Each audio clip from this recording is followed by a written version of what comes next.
At the Maison de la Presse in Dakar, Senegal, journalists share their experiences of harassment by police and politicians with media stakeholders and security experts.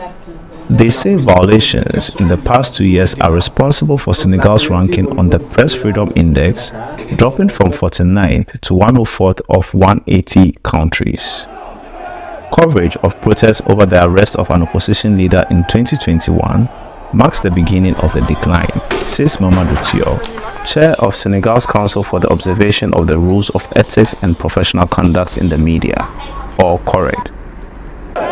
Media covering those clashes, in which about a dozen civilians were killed, soon found themselves targeted. The journalists wanted to show what was happening really, and this, police and gendarmerie forces didn't want the press to show that. And that's why, sometimes there was daggers drawn. The gentleman agreement existing between us, let's say before March 21, this gentleman agreement, didn't operate it after those events. Since that date, media watchdogs have documented upward of 20 assaults on journalists. One of the attacks happened recently, and I find it very ridiculous.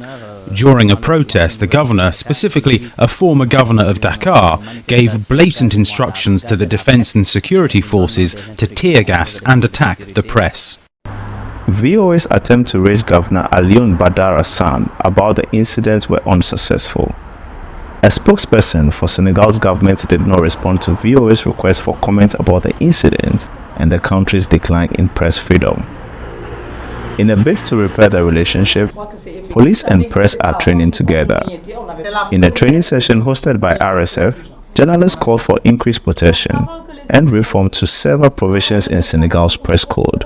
We are calling on the authorities, first of all, to stop, to put an end to the never-ending hours of journalists we have seen the last 2 years, and also to repeal the problematic provisions in the press codes, because in many countries in West Africa, the press codes are done in a way that if a journalist is arrested, he can't be sent to jail directly. But in Senegal, that's not the case.